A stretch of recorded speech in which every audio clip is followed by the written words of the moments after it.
Olá, amigos da Encontro! Por que devemos nos preocupar com as pessoas vulneráveis? Seria porque Deus se importa com elas?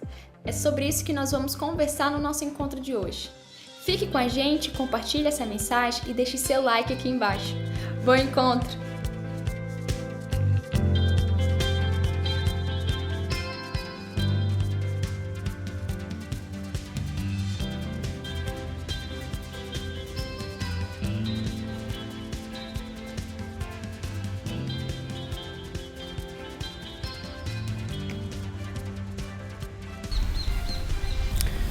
Amigos da Encontro, nós estamos finalizando essa série de mensagens que teve a intenção de nos relembrar da condição do mundo, das relações, mas principalmente de como o ser humano é.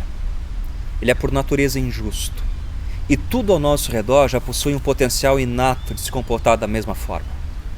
Durante essa série, expomos diferentes realidades e desafios do contexto de injustiça no qual vivemos. Acho que você já deve ter se feito a pergunta: afinal de contas, o que eu tenho a ver com isso? E eu quero afirmar de que eu tenho, você também tem, e nós temos. A proposta do cristianismo é que viver a fé em Jesus significa engajar-se em favor de pessoas e em favor do mundo. Mas essa pergunta, ela faz sentido, uma vez que vivemos em um país que tem na sua bandeira nacional uma expressão emblemática do bem-estar e da justiça para todos. A justiça é uma promessa e deveria ser garantida e mantida pelo Estado, certo? Lá está, ordem e progresso. Essa expressão ordem e progresso é o lema político do positivismo, uma forma abreviada do lema formulado pelo filósofo e sociólogo francês Auguste Xavier Comte. O amor por princípio, a ordem por base e o progresso por fim. O significado é mais ou menos o seguinte: o amor deve sempre ser o princípio de todas as ações individuais e coletivas. A ordem consiste na conservação e manutenção de tudo o que é bom, e o progresso é a consequência do desenvolvimento e aperfeiçoamento da ordem. Na versão final da bandeira brasileira, a palavra amor ficou de fora. Uma pena, você não acha? Ordem e progresso. Duas grandezas capazes de garantir a justiça, a igualdade, o livre acesso à saúde, à educação, à moradia, a não discriminação, o direito a um nascimento e a um envelhecimento digno, de manifestar publicamente a sua opinião ou sua fé sem ser cancelado. Só que não. Isso não acontece automaticamente, nós já percebemos isso, não é verdade? Uma coisa da qual nós precisamos nos convencer é que o Estado, a estrutura, os diferentes sistemas, sejam eles da ideologia A ou B, não conseguem dar conta das demandas humanas, físicas, econômicas e populacionais da sociedade. Ou seja, ter na bandeira ordem e progresso escrito não basta para que a sociedade funcione. Isso não acontece por decretos. Bem, daí nós vamos chegar a uma encruzilhada. Por um lado, podemos pensar, ok, eu pago os meus impostos e eu não sonego, não realizo crimes, inclusive ligo toda semana lá na prefeitura para cobrar das obras e melhorias do meu bairro. Inclusive, as lixeiras aqui estão uma vergonha. O pessoal que cata latinhas revira tudo, é uma bagunça. Ou eu e você nos perguntarmos, enquanto discípulos de Jesus, o que nós temos a ver com toda essa realidade? Domingo passado nós ouvimos sobre fazermos justiça com as próprias mãos. Eu creio que nós temos muito a colaborar ativamente nesse processo. Meus amigos, curiosamente, a sabedoria bíblica nos diz que os discípulos de Jesus também vivem sob e a partir de duas grandes verdades. Elas se chamam justificação e justiça. Justificação foi o resultado da entrega de Jesus na cruz por causa do pecado cometido por nossos primeiros pais, Adão e Eva. Se pela transgressão de um só a morte reinou por meio dele, muito mais daqueles que recebem de Deus a imensa provisão da graça e a dádiva da justiça reinarão em vida por meio de um único homem, Jesus Cristo. Um exemplo. Pense agora em algum tipo de financiamento que você está pagando. Jesus tomou todas as promissórias e as quitou uma por uma. Isso é graça, um presente merecido, que não deveria nos conduzir para discursos vazios, mas ações práticas. Então, justificação é um conceito positivo, um fundamento que nos envia para as ações concretas, para além dos nossos encontros, sejam presenciais ou online. O cristianismo anuncia: receba a justiça de Deus e viva de forma justa. Amigos, justiça é o sinal daquele que entendeu a justificação, o que Cristo fez por ele. E se o nosso coração está alinhado com a vontade de Deus, então iremos nos preocupar com situações de determinados públicos.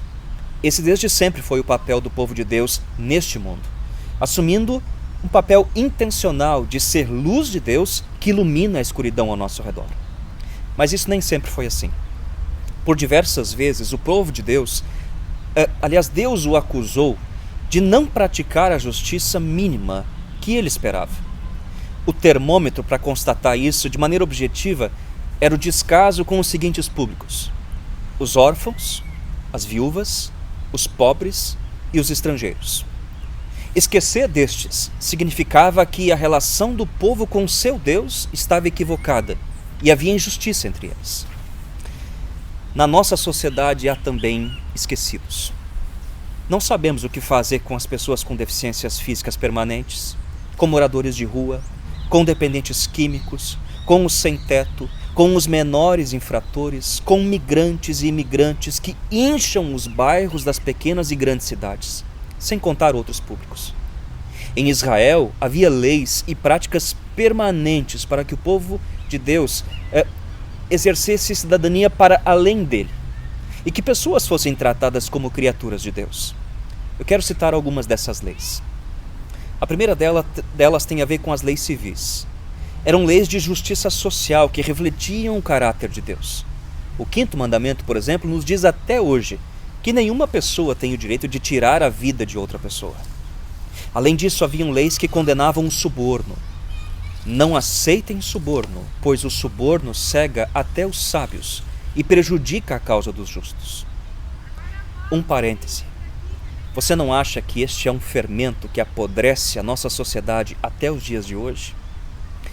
Em Israel, havia uma outra prática bastante interessante: o perdão de toda e qualquer dívida num prazo de 7 anos, para que não houvesse crescimento e elitização da pobreza. Uma relação entre credores e a propriedade de quem pegou empréstimo, com o objetivo de livrar da opressão, da agiotagem, da indignidade e do desequilíbrio social. Lá também havia uma chamada lei do dízimo. 10% anuais eram doados ao templo judaico, para a manutenção dele. Mas a cada 3 anos, os dízimos eram entregues às cidades, para que elas cuidassem do pobre, do peregrino, da viúva e do órfão. Curiosa ainda é a lei da respigadura. O proprietário da lavoura tinha a orientação de não colher toda a plantação para si, mas reservar as beiras, as encostas, assim como aquilo que ficava por vezes caído no chão, para que as pessoas necessitadas viessem atrás recolhendo esses frutos. E por último, o 7º ano sabático. A cada 49 anos, pasmem, as terras perdidas em empréstimos ou vendidas por diferentes necessidades voltavam aos seus donos originais, ou seja, uma clara relativização da propriedade particular. Complicado para a gente pensar nisso hoje, certo? Mas a justiça, conforme Deus vê, ela não para por aí. A partir de Jesus, se estabeleceu uma comunidade de discípulos. E eles se entendiam como uma comunidade de justiça e prática dos valores do reino de Deus, uma justiça sempre contracultural. Aqueles cristãos viviam num período de domínio opressor por parte dos romanos, mas se empenhavam em espelhar através de seus atos reais o caráter de Deus neste mundo. Um relato do livro de Atos dos Apóstolos destaca marcas importantes daquele grupo. Eles tinham um forte vínculo com a espiritualidade, marcados pelo recontar entre si as histórias de Jesus. Eles se encorajavam mutuamente através da ceia do Senhor e da oração. Diz ainda o texto que eles se mantinham unidos e tinham tudo em comum. Mas um fato chama a nossa atenção. não havia necessitados entre eles. E essa essência se estendia para fora da comunidade, alcançando-os de fora. Relatos posteriores contam que as comunidades que foram surgindo se dedicavam exemplarmente aos órfãos, às viúvas e aos náufragos. Chama a atenção essa realidade, porque essas ações e outras também deste relato faziam com que aquela comunidade contasse com a simpatia das pessoas da sociedade. Então, amigos, me parece claro que quando os cristãos vivem de forma justa e amorosa nesse mundo, as pessoas ao redor começam a se perguntar sobre justificação. O livro de Tiago amplia essa reflexão. De que adianta, meus irmãos, alguém dizer que tem fé se não tem obras? Acaso a fé pode salvá-lo? Se um irmão ou irmã estiver necessitando de roupas e do alimento de cada dia e um de vocês lhes disser: vá em paz, aqueça-se e alimente-se até satisfazer-se, sem porém dar-lhe nada, de que adianta isso? Assim também a fé por si só, se não for acompanhada de obras, está morta. Entendamos bem. Tiago não está dizendo e falando outra coisa a não ser: se você entendeu a grandeza da justificação, aquilo que Cristo fez por você, então você irá se empenhar pela vida do próximo. A fé nos move em direção a pessoas. Aliás, você recorda comigo que Jesus falou que a ordem correta dos amores é Deus e o próximo? Então, sem dúvida alguma, Deus nos chama ativamente em caráter privado e coletivo para nos envolvermos neste mundo em favor da justiça. Esse chamado não possui nenhuma conexão revolucionária ou ideológica, mas um profundo senso de que todos somos dignos diante de Deus e que Ele, através de nós, aqui e agora, está ensaiando o futuro eterno que virá. O reino de Deus, a justiça plena, as necessidades básicas supridas, a dignidade, a ética, o pão para todos, começam aqui e agora, com a minha e com a sua participação. Então, amigos, quem entendeu o significado de justificação será um apaixonado por justiça. Essa é a combinação que transforma vidas. O pastor Sérgio Queiroz diz o seguinte: as igrejas que transformam o Brasil falam sobre Jesus por meio de palavras e ações. Como podemos nos engajar nesse processo? O apóstolo Paulo nos ajuda muito nesse aspecto ao descrever como ele assim entendia o valor e o papel da comunidade de Jesus neste mundo. Em Romanos 12, ele apelou àquela comunidade de Jesus em Roma, profundamente perseguida e injustiçada por causa da sua fé.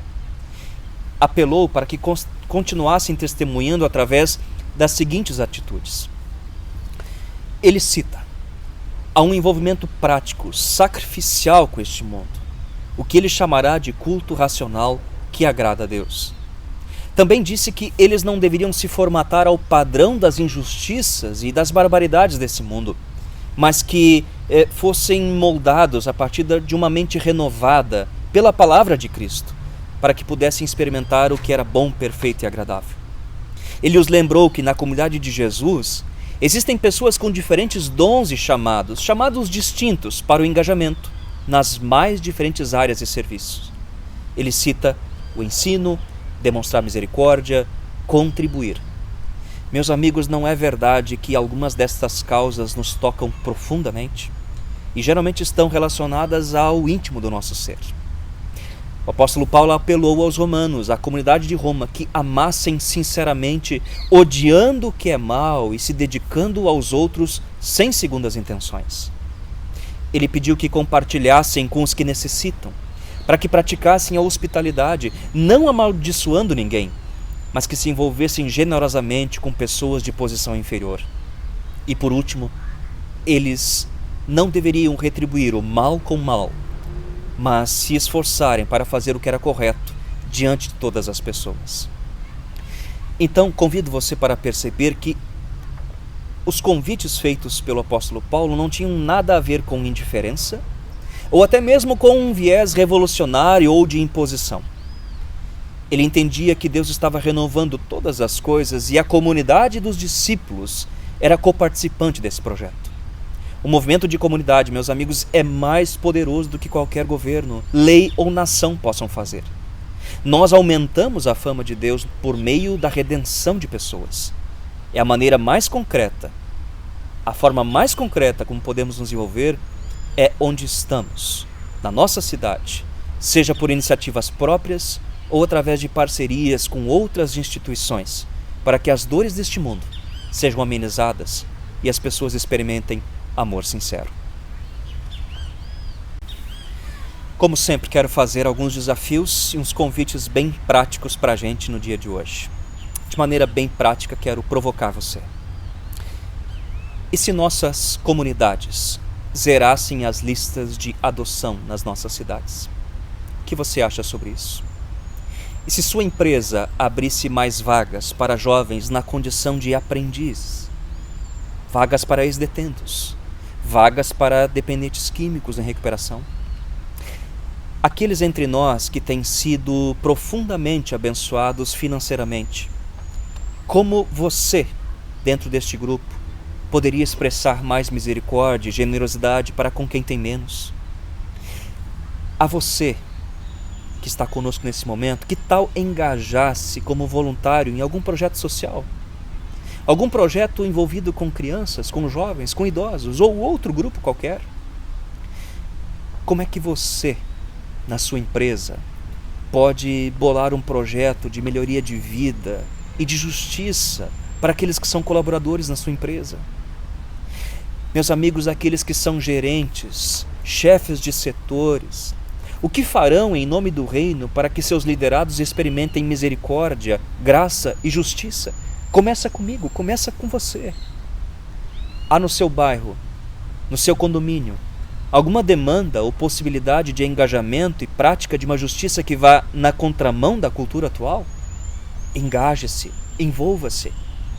Você que é engajado nos mais diferentes conselhos relacionados à sua profissão, inclusive, os conselhos municipais de saúde, segurança, os clubes de diretores lojistas das nossas cidades, pessoas que estão envolvidas com movimentos da juventude, nos conselhos das universidades, engaje-se pela justiça do reino de Deus. Você que trabalha com pesquisas, que podem abençoar muitas pessoas, engaje-se pela justiça do reino. Aos profissionais liberais da nossa comunidade, que tal dedicar algumas das suas horas ao longo da sua semana ou do seu mês para alguma causa, algum grupo, alguma entidade, sem receber remuneração por este serviço? Você acha isso desafiador? Essa é a justiça do reino. Aqueles que entre nós ocupam cargos públicos, não o façam em seu próprio nome, mas em nome do Evangelho, exercendo ali a justiça visível do reino. Meus amigos, a oração é que Deus nos ilumine com lucidez e encoraje ao engajamento consciente. Não há uma receita pronta. O meu desejo e a minha oração é que todos nós possamos ser sensíveis à ação de Deus e onde Ele despertar o nosso coração, que nós possamos ter um engajamento consciente. Só lhe digo uma coisa, eu tenho certeza que engajar-se em algo em favor de pessoas e deste mundo fará da nossa caminhada com Jesus algo com ainda maior sentido. Convido você para a gente falar com Deus. Senhor, dá-nos esse amor sincero e verdadeiro pelas pessoas e pela criação. E que onde estamos, no local, no lugar, no espaço que ocupamos, nos entendamos como sinais dessa tua justiça que vai na contramão, muitas vezes, daquilo que este mundo pratica, vive e acredita. Em nome de Jesus. Amém. Agora já sabemos por onde começar. Engaje-se hoje na certeza de um amanhã melhor. Nós podemos fazer a diferença. Na próxima semana iniciaremos uma nova série de mensagens, Apocalipse. Eu quero te convidar a acompanhar o trailer com a gente. Não fique de fora. Até o próximo encontro.